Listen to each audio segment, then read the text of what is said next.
aproveitando e ok. E posso falar? Eu diria que é um negócio do futuro, mas já é um negócio do presente. Porque e isso acho que já foi uma discussão que muita gente começou a abordar um tempo atrás, né, sobre os potenciais medicinais da cannabis e tudo mais. E isso acho que começou a crescer muito de 2005 para cá, em geral. Só falando, será que vai legalizar, será que não vai? Será que regulamenta, será que não? Já tá, né? Se você for olhar, já tem indústrias bilionárias nesse ramo. Sim. Trabalhando em cima disso, já tem dados. E a gente tem que entrar nesse assunto no nosso país. Sim. Eu acho que tem que entrar com mais maturidade do que a gente... A gente enfrenta as coisas com muita imaturidade. Por que você acha que acontece isso no Brasil? Porque, de novo, isso tem a ver com todas as esferas. A gente está falando aqui de discutir, e não estou falando de ser favorável ou contra, mas de discutir aborto, de discutir maconha, de discutir casos de saúde pública, de discutir sistema carcerário, propriamente discutir política, esquerda e direita não se bicam. Por que você acha que no Brasil é tão difícil você conseguir criar um diálogo, uma comunicação? Porque, como você disse, eu acho fundamental, a gente tinha tudo para estar contra aqui. Né? Eu sendo o cara que faz vídeo de narguilha e você sendo o médico que defende qualidade de vida das pessoas. Nossa, eu tô... Então, a gente devia estar brigando. A gente devia estar brigando, mas aí que tá. Por que não pode pegar o meu conhecimento sobre tabaco e a dinâmica do narguile e o seu conhecimento enquanto médico em relação com o paciente e juntar essas duas coisas e pensar em alternativas? Porque eu acho que é aí onde consegue algo novo, algo que agrega, algo que soma, né? E aí que tá. É uma dificuldade você ver isso sendo replicado em outras áreas do Brasil. Nós temos uma história... Nosso país, um pouco diferente do que foi a América do Norte, nós fomos um local de extração durante muito tempo, desde a nossa fundação, né? Os portugueses lá vieram aqui, fundaram o Brasil e tiraram coisas. Então aqui era um local não era um local de dizer, puxa, nós vamos criar um país com pessoas, não, nós vamos extrair o que esse lugar tem. De tal maneira que eu vou encurtar, senão a gente vai ficar, né? Nós não temos uma identidade de povo. Você vai para a Alemanha, você vai para a Inglaterra, o alemão é alemão, o francês é francês, é vizinho, mas francês é francês, completamente diferente. Aí você vai para a Áustria, já é outro bicho, você vai para a Itália, é outro bicho. E eles se defendem. Não, eu sou italiano, eu sou alemão. Aqui, a coisa é um pouco mais... Então, muito legal a gente poder sentar aqui, juntos, eu tenho o dobro da sua idade, e a gente poder sentar e tentar pensar algo. Então, nós estamos tentando formar uma proximidade, sim, uma identificação. E se a gente conseguir se identificar entre nós, a gente consegue... se todo mundo fizesse esse tipo de coisa, você vai ampliando a identificação com o próximo patriota. Isso que você fala faz muito sentido, e eu estava vendo que um dos possíveis motivos para isso tenha sido as guerras que todos esses países tenham entrado e sofrido, e guerras civis ou contra países vizinhos, porque isso cria a sensação de patriotismo, onde eu preciso pegar aquele que é diferente de mim, mas ele é mais semelhante do que o outro. E o outro é o inimigo, então a gente tem que estar junto. Então, a gente tem as nossas diferenças, mas somos iguais. Mais iguais que ele. E aí você se une. Então você teve guerra civil nos Estados Unidos, você teve guerras na Europa, desde que Europa, nos últimos 50 anos. Só guerra. Entendeu? Isso. De Esparta até feudalismo ali, sim, você tinha... Segunda Guerra, Primeira Guerra Mundial, e etc, etc. Talvez o fato do Brasil sempre ter sido o povo mais...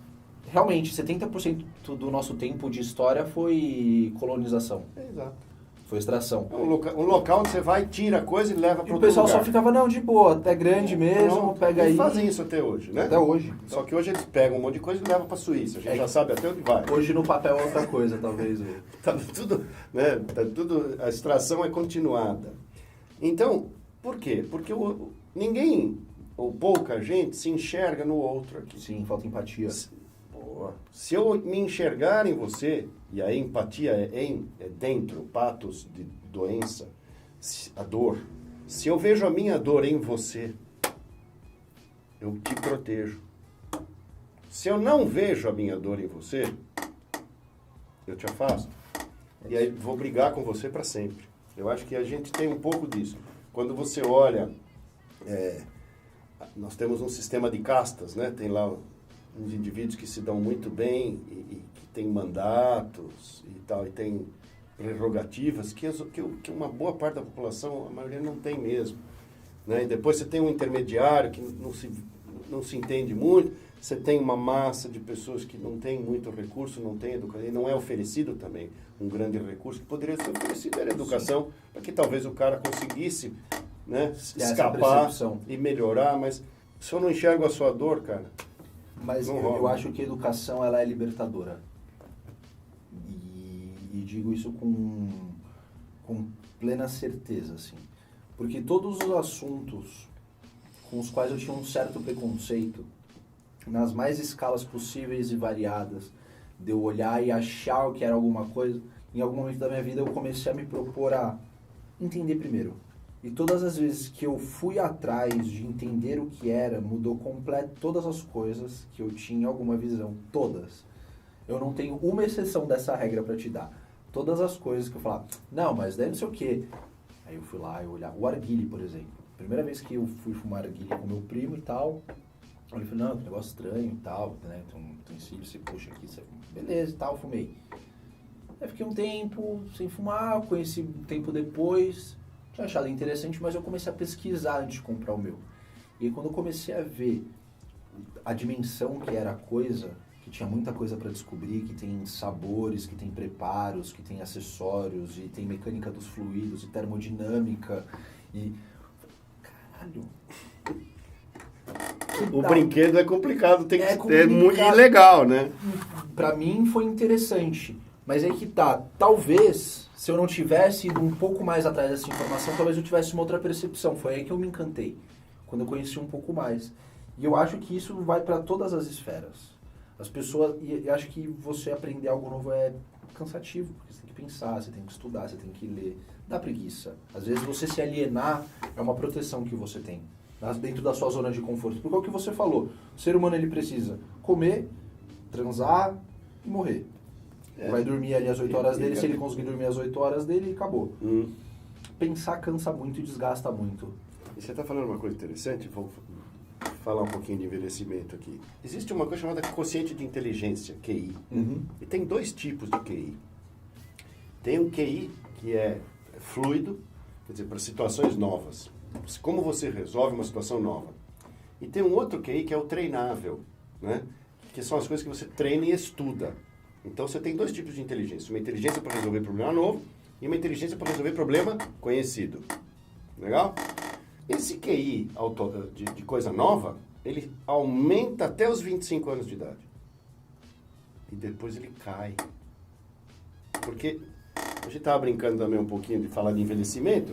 O ser humano foi programado pela natureza para durar só 33 anos, por causa do nosso tamanho. Nosso tamanho é um tamanho que dá 33 anos de duração. Tá? Prazo de validade. Prazo de validade. Só que a gente aprendeu a se proteger, então a gente hoje tem milhares de centenários no mundo. Tá? Bastante estragadinhos, a gente já sabe disso. Mas já conseguiu triplicar a expectativa. Mas conseguimos triplicar a expectativa, fantástico isso. Né? Isso de quanto tempo para cá? Então, em 1910, a expectativa de vida no Brasil era 34. No mundo, em 1900, era 31. E é igual para a história, que era 33 desde que a gente apareceu, por causa da teoria do tamanho. A gente só melhora depois da Primeira e da Segunda Guerras Mundiais. Nós tivemos o século XIX, que foi o século da ciência, né? Revolução Industrial e tal. Indústria já há 300 anos, mas nos últimos 200 a gente tem lá um monte de ciência do século XIX, a aplicação da ciência no século XX, o tal do iluminismo, né?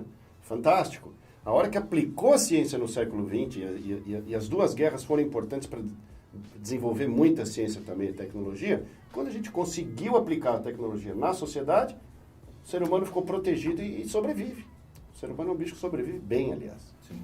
Né? Com a expectativa de 33, a gente dura 100, 3 vezes. É fantástico. A gente conseguiu triplicar com as medidas sanitárias, principalmente. O pessoal fala muito de penicilina, não sei o que lá. Ok, mas água encanada é muito mais importante. Lavar a mão é mais importante, entendeu? Em termos da massa populacional. Sim. Então, e a gente consegue... Aprender a cozinhar um alimento. Então, sabe que o único bicho que cozinha é o ser humano, né? Sim. Esse é o grande negócio do ser humano, é conseguir cozinhar. Porque a gente tem um cérebro tão fominha, 30% das calorias diárias são consumidas pelo cérebro. Por que a gente gosta dessas coisas?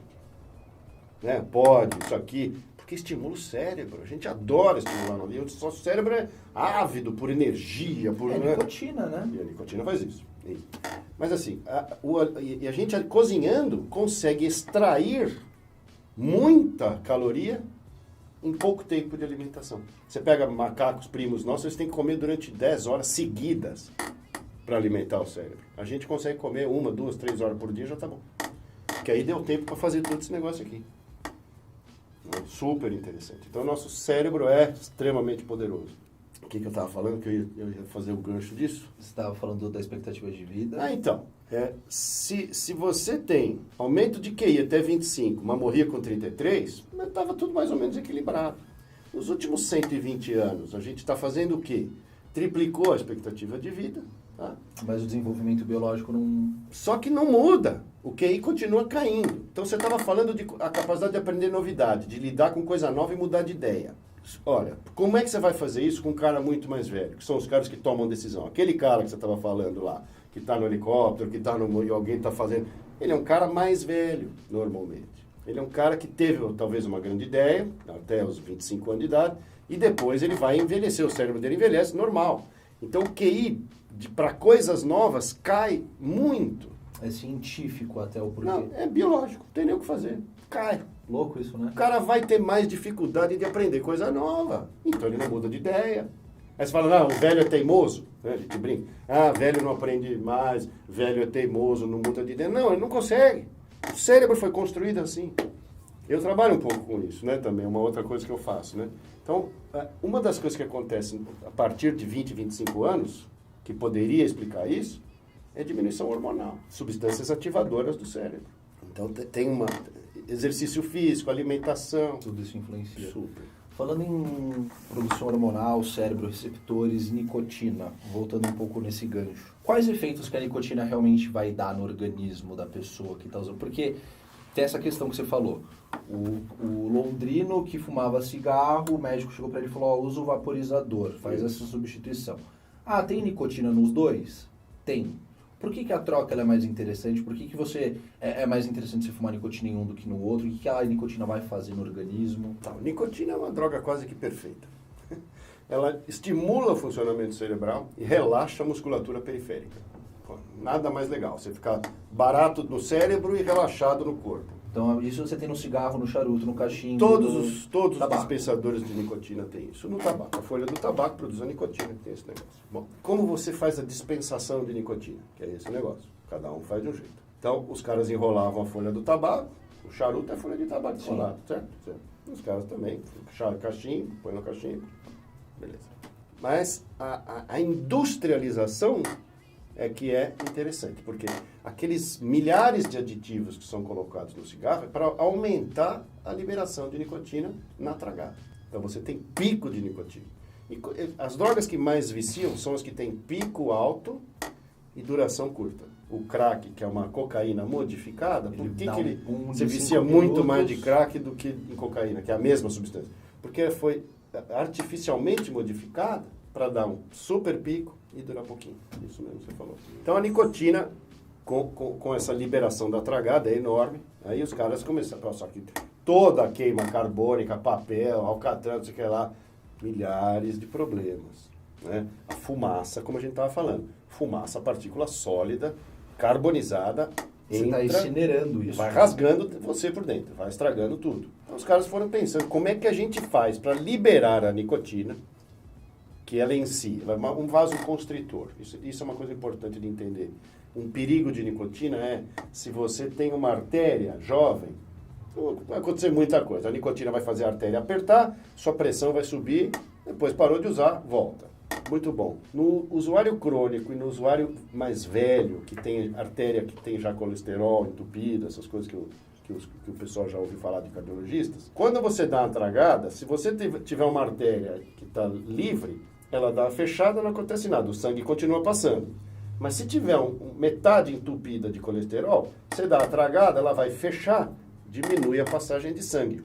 Então, pode infartar, pode fazer um AVC, Isso é fundamental entender de nicotina. Ela não é uma droga também, que legal, vamos usar separado. Então, assim, é indicado como redução de danos, por exemplo. Sou um fumante, uso nicotina. Fazer exercícios físicos para acelerar batimentos cardíacos, para evitar ter um entupimento de artéria, por exemplo. Fantástico. Alimentação... Me ajudaria a reduzir esse tipo de dano. Reduzir risco. Você tem que fazer exercício físico. Como é que você faz? Você tem que contar... O coração, o sistema vascular é muito legal. Ele é muito inteligente. Diástole, atrium, ventrículo. O cara tá estudando. Artéria aorta pulmonar. Fiz 2 anos de cursinho, eu fui um pouco nerd nessa época. Eu lembro, eu sei o grosso modo do básico de muita coisa interdisciplinar, assim, mas legal. É legal falar com o médico porque você tem realmente o aprofundado da coisa. Então, eu entendo quando você explica, eu consigo fazer as perguntas aí. Boa. Mas você tem todo o conhecimento para poder passar. E para mim tá sendo uma aula, eu tô adorando isso aqui. Mas olha que legal que é as artérias. Você sabia que a gente cria artéria nova? Não nasce pronto e acabou. A gente cria artérias novas a vida inteira. Com estímulo de exercício, por exemplo, sabe aqueles caras que ficam aquelas veias bonitas? Eu começo a fazer academia começa a aumentar já. Então, mas por dentro também, a artéria começa a melhorar. E cria mais artérias para levar mais sangue para os tecidos.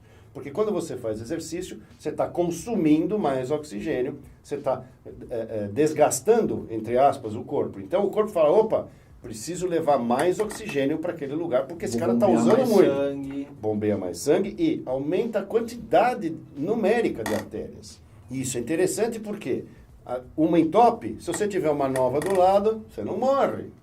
Então tem caras que infartam, por exemplo, mas não morrem. Por quê? O cara, por exemplo, sua idade, 26. Se você infartar hoje, você morre.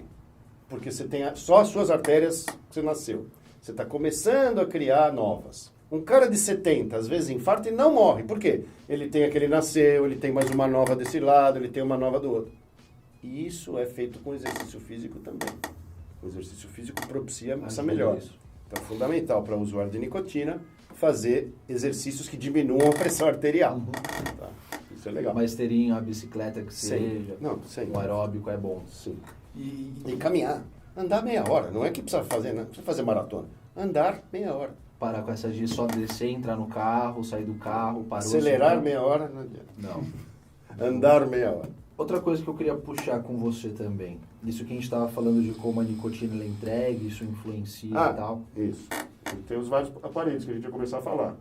Aí, para não dar esses entupimentos, o governo inglês, que sobra tudo para eles, pagar a conta do cara que fuma, porque a saúde é socializada. E ele não pode discriminar, você fuma, não vou te atender. Que é uma opção, tá vendo? Olha, eu vou começar a fumar. Assina um papel aqui que você abre mão do tratamento médico. Alguém vai fazer isso? Não. Se o cara não pode fazer isso, o governo tem que tomar outra atitude. E esse negócio foi inventado por um chinês, né? Você sabe? E o governo inglês usa, eles fazem propaganda. Você entra no site, tem filme curto, filme longo, depoimento de não sei o que, depoimento de não sei o que lá. Uma super campanha para redução do quê? Dos infartados, dos AVCzados, dos hipertensos, né? Tipo, se você tem uma sociedade que, sei lá, você tem 1 a cada 10 pessoas é fumante, vamos supor. Você tem 100 milhões de pessoas, você tem 10 milhões de fumantes. Aí. Metade vai morrer por causa do cigarro. 5 milhões vão morrer por causa do cigarro. Se você conseguir introduzir uma alternativa que talvez mate 150 mil... É 95% menos risco. 95%. É imbatível esse número.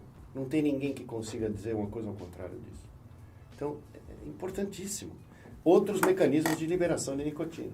Né? Esse é um. Esse pod é fantástico também. O pod é uma dose maior, porque o problema desse é que ele não dá punch de nicotina. Sim. Eu já testei, você põe muito, dá um mal-estar, mais do que punch. Você sente uma dor na não garganta. É gostoso, não é gostoso. O pod é uma invenção brilhante para quem? Para o fumante que não que fuma muito, que não consegue usar ainda o vaporizador, porque o meu é sem nicotina até. Então precisa estar muito tranquilão para não usar nada, né? O pod é para o cara que largou o cigarro e não quer usar outra coisa ou está precisando de muita nicotina. Mas eu queria que você me contasse, agora eu vou te perguntar. Pergunta, vamos ver. Boa, bom. Me conta do arguile, você tem alguma... Como é que é a liberação de... Você está me falando que também quase não tem nicotina, tem fumos com baixíssimo quantidade de nicotina. Eu vou te falar E eu experimentei, viu, pessoal, só para interromper. e não sentiu o punch de nicotina. Então, algumas ideias que eu tinha errado sobre o arguile, hoje eu estou aprendendo. Aprendi um monte com esses moços aqui. Vem com nós. A gente está aqui para passar informação para todo mundo, não importa quem seja, classe social. Até médico ele treina, viu? A gente tem que... Mas aí que tá. Você vê que tem vários tabacos, tem tipos de acessórios diferentes, preparos diferentes. Aí você começa a entender que você fala, meu, tem um ritual por trás disso aqui. Tem um contexto. As pessoas se reúnem, conversam a respeito disso. Sendo, foi super legal nós fizemos ali, né? Daqui, posso contar, né? Sim, e daqui foi super legal. A gente está indo para a Expo Ruca, que hoje é o primeiro dia de lojista e é o maior evento da América Latina. Entendeu? Olha só. É um evento que reúne 8 mil pessoas e você não vê uma briga, você não vê um desentendimento, a galera se junta, vê as novidades, aí a galera vai lá, tem os laguinhos lá no Estância, por exemplo, só acende um narguilé na frente do lago, da casa do lago, e fica fumando, conversando, toma uma cerveja. Narguilé era isso. Interessante que você falou isso, eu queria até perguntar como psiquiatra.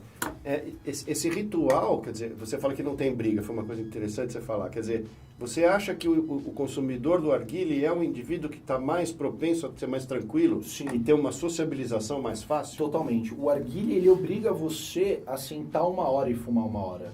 Não necessariamente fumar, mas no momento onde você acende o arguile, até o carvão consumir inteiro, o tabaco consumir inteiro, tradicionalmente, se um árabe te chama para fumar depois do almoço e você senta para fumar e vai embora antes de acabar a sessão, isso é um desrespeito. Culturalmente é um desrespeito. Inclusive, quando ele for, você não pode pedir a mangueira para ele. Ele vai fumar o quanto ele quiser até ele se saciar. Quando ele terminar, ele vai pegar a mangueira, ele vai dobrar com a ponta da mangueira apontada para ele e o cabo para você dobrado, ele vai passar para você. Você dá 2 tapas na mão dele para agradecer, você pega e aí você fuma. Também é tradição. Então, tem até mesmo legal, esses rituais. Isso que é fundamental. claro, vindo aqui para o Brasil, tendo uma população mais jovem acessando, popularizando, tendo um consumo mais fácil, muito disso acaba se perdendo. Mas tem todo esse contexto. E eu acredito que sim, as pessoas tendem a socializar mais. Por quê? Porque o arguile tem uma paciência para você fazer o preparo. Você viu que depois o carvão acendeu. Sim. Eu coloquei o carvão, eu não puxei. São passos, demora. Quer dizer, existe essa... É uma convivência. É como... Eu falo muito para os meus pacientes sobre alimento, né? Eu falo isso, ensino eles a comer, o que é, né? O envelhecimento é importantíssimo, você saber comer. E o arguile me pareceu muito isso. Depois a gente se junta para fazer comida, que é uma troca de afeto, porque você junta Sim. as pessoas que você gosta para preparar o alimento. E o arguile, pelo que você está me falando, tem essa toada como um pós-alimento, por exemplo, né? Como você está falando. E além disso, ele é um ponto de convergência de interesses. Eu fumo, você fuma, nós dois estamos fumando no local onde pessoas fumam, a gente já sabe que a gente já tem isso em comum. É muito mais fácil fazer um elogio do seu arguile e falar, pô, cara, que narguile bonito e tal, onde você comprou? Acabou. Já estabelecer um vínculo qualquer. É mais fácil, é um gatilho mais simples. Daí pra frente. Então, assim, ele realmente é uma ferramenta social que permite a socialização. Assim como você descer no boteco depois do happy hour para tomar uma cerveja com seu departamento, ou você se juntar com seus amigos e fumar um roche, entendeu? Sobre a nicotina que você tinha me perguntado, eu comecei a fumar cigarro com 16 anos e eu tive uma época da minha vida por 1 ano e 2 meses que eu parei com o cigarro. Eu peguei o cigarro, simplesmente não vou mais fumar. E todos os dias depois que eu larguei o cigarro, eu fumei um roche. Porque dizem que equivale a 100 cigarros, eu pensava, bom... Se eu fumar 5 maços antes de dormir, talvez me mate à vontade, né? Se colocar na proporção... Por 1 ano e 2 meses eu não sentia a saciedade da nicotina e eu pensava em cigarro todos os dias da minha vida. Porque a liberação não é uma falácia também, né?Esse negócio do sem cigarro. E por que eu entendo isso? Além de já ter olhado no estudo da Organização Mundial da Saúde, já ter feito vídeo falando sobre isso, eu entendo também como o tabaco ele entrega essa fumaça. Porque no cigarro você tem a incineração do tabaco, ele vira cinza, você tem um aproveitamento maior da substância. No tabaco de narguilé você tem um ressecamento. E eu acho que o principal vilão já está no carvão e não necessariamente no tabaco. Entendeu? Porque você tem a combustão, o carbono e tal. Então, assim, eu imagino que o narguilé ele seja menos pelas experiências que eu já tive no meu organismo. É por isso que eu bato nessa tecla, porque eu sou um tabagista. As pessoas falam, você faz vídeo de narguilé, não sei o que, é muito fácil falar que é mais prejudicial que cigarro. Depende, eu fumei 8 anos. Sim. Agora que eu tô com 26, está fazendo 1 ano que eu não tô fumando, que eu tô só com pod. E mesmo assim, vivo dependente disso aqui. Ainda a nicotina é muito importante. Eu acordo, eu já penso na nicotina, eu vou dormir. Ontem eu fui dormir, só que eu tinha esquecido no carro. Quando eu cheguei em casa, E eu tava procurando e eu não achava. Eu falava, mano, cadê meu pod? Cadê meu pod? Cadê meu pod? Não sabia. Falei, vou dormir sem ele. Respira fundo, tá tudo bem. Amanhã você vai fumar. Ele deve ter ficado no carro, você não vai descer agora pra buscar ele no carro. Acordei, cadê meu pod? Aí eu peguei um outro que tava zoado na gaveta, achei um cartucho que tinha pra ele, coloquei na bolsa dele, porque eu falei, se não tiver, eu tenho um pod pra usar, porque eu não vou fumar cigarro. Prefiro muito mais fumar isso aqui hoje. Porque eu sinto no meu corpo o resultado depois de um ano sem. O meu pai, quando ele foi fumar um pod a primeira vez, ele tossiu. Ele achou muito forte a nicotina. Isso é um cara que fuma Marlboro vermelho há anos. Só que eu falei pra ele, agora você entendeu como que é, era novo pra você, você não sabia o que ia vir. Agora você entendeu a sensação que vai dar, a diferença que tem pro como você tá fumando nos últimos 40 anos. Tenta de novo. Aí ele foi, ele deu mais 3 tragos. Ele, gostoso isso aqui. Eu falei, você tá com vontade de fumar um cigarro agora? Ele falou, não. Quer dizer, conseguiu, atingiu, né, o objetivo. E aí, o que eu fiz? Eu comprei um pra ele de aniversário no ano passado. Falei, toda vez que você pensar em fumar um cigarro, você vai dar uns tragos nisso aqui primeiro. Depois, se você ainda assim quiser fumar um cigarro, você fuma. Deu uma semana, eu falei, e aí, pai, ele, olha, de um maço por dia eu caí pra 6 cigarros. Olha que bacana. Mas eu ainda fumo meu Marlborinho ali porque, pô, não consigo abrir mão, eu gosto muito. Não, então, se o cara fuma um cigarro, como eu te falei, morar em São Paulo é fumar 4. Entendeu? Agora já desceu pra meio maço. Fumar um, 2, tá Entendeu? bom. Então, assim, e é exatamente isso que eu penso. Falei, pô, pra um cara que fuma mais de 20 cigarros todos os dias há 40 anos, reduzir pra 1/3... Então, você não acha que o médico dele tinha que ter falado isso, não o filho? É muito louco. Não era o médico, não era o governo que tinha que ter falado isso pra ele? Me deu vontade de levantar e dar um abraço. Meu amigo, né? Tem que vir o Ministro da Saúde e falar, olha, você que fuma, para. Esse negócio aqui, ó, o governo vai dar o primeiro pra você de presente. Os outros você vai ter que comprar. Pare de fumar agora. Inclusive, tem indústrias tabagistas que já investiram dinheiro na Juul, que foi a primeira a fazer os pods em 2017. Comprou, acho que, não lembro se foi 2 ou 4 bilhões de dólares. Mas já investiu. Porque entende que isso aqui é o futuro. Porque é exatamente o que você falou. Agora vamos olhar do outro lado aqui. A gente é o cara do helicóptero. Tá? Eu tenho um produto, uma commodity, que vicia pessoas. Então, no momento onde eu conquistar um novo consumidor, ele vai comprar o resto da vida, a não ser que ele, com muita luta, se abstenha disso aqui. Isso. E ele vai se abster o resto da vida. Porque o resto da vida ele vai pensar em fumar um cigarrinho quando o amigo fumando. Você tem um produto que vicia o cara, mas você vai matar 1 a cada 2 clientes seus numa média de 40 anos. Se você vicia o cara com 20, ele vai morrer com 60, 1 a cada 2 em média.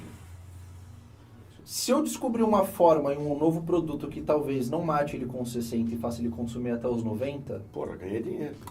Eu não vou ganhar da mesma fonte, talvez 75% a mais de tempo.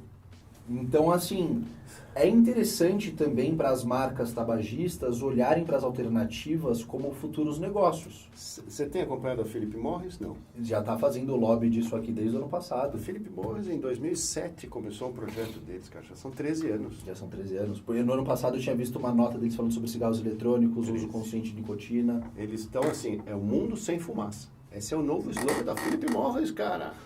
O mundo sem fumaça. Que é o famoso, olha, gente, desculpa por ter feito toda a merda que a gente fez, a gente tá tentando resolver isso. E eles vão resolver, porque eles já têm um vape. Eu não sei se eles têm pod, mas eles devem estar no pipeline de pesquisa. O deles é o que é o tabaco, que ele é ressecado. Tem um ressecado. Ele já vi esse daí deles também, que é um projeto deles. Que ele resseca o tabaco, não lembro agora exatamente como que o mecanismo funciona, mas era um vaporizador de tabaco. Legal. E quando você abriu o tabaco ainda estava lá. Mas você conseguia evaporar parte. Quer dizer, um ressecamento de tabaco aí seria um narguile misturado com pod, uma coisa assim. De repente. Porque, só que aí é diferente, porque o tabaco lá ele não é embebedado. É o próprio, como tabaco. De enrolar cigarro. Porque, por exemplo, isso eu sei que tem com vaporizadores herbais. Né? Se você for colocar cannabis num vaporizador, se você colocar ele a 100 graus, vamos supor, ele vai pegar um canabidiol. Se você colocar ele em 140, ele vai pegar outro. Isso padrão, 92 graus você evapora álcool, 100 graus você evapora água. Perfeito. Física, química do universo. Acabou. Então, eu imagino que se você pegar uma folha de tabaco e conseguir aquecê-la até uma certa temperatura, pode ser que você consiga extrair nicotina disso. Posso estar falando bobagem, mas entendo que é possível. Você percebe que a temperatura ela é um catalisador para uma reação, de repente você pode conseguir fazer isso com uma indução, porque você tem uma corrente de ar, você tem ar quente, você tem um fluxo. Então, Acho que é possível.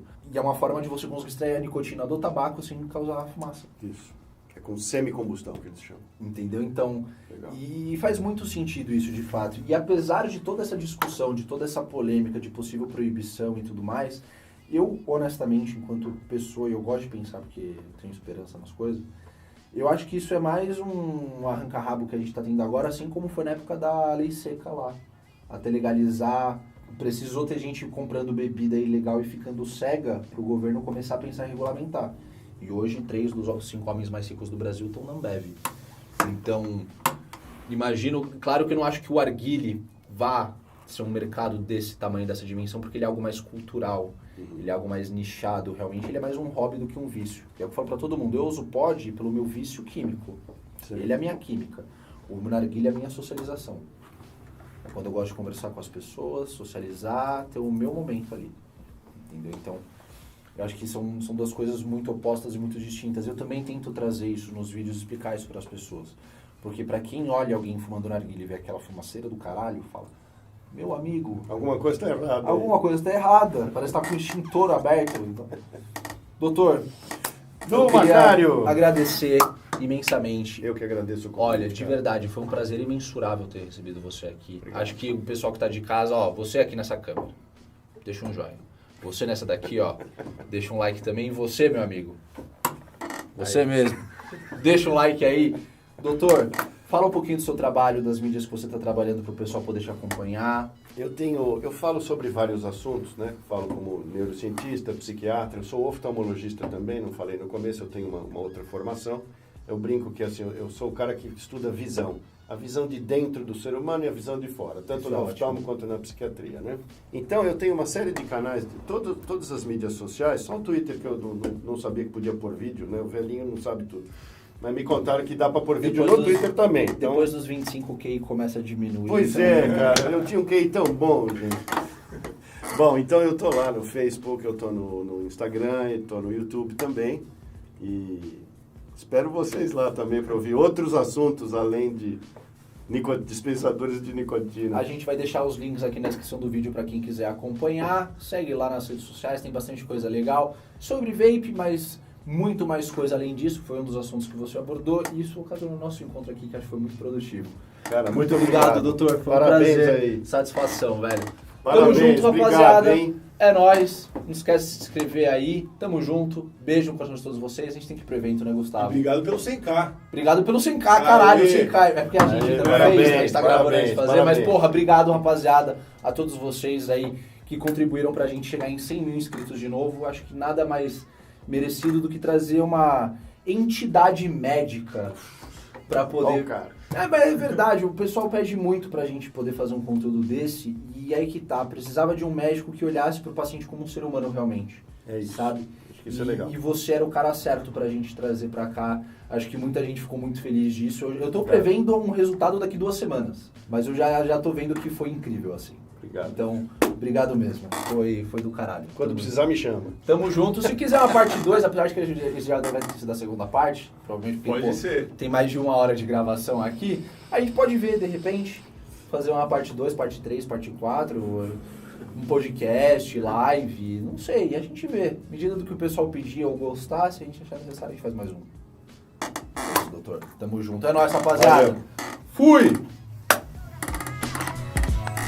Boa.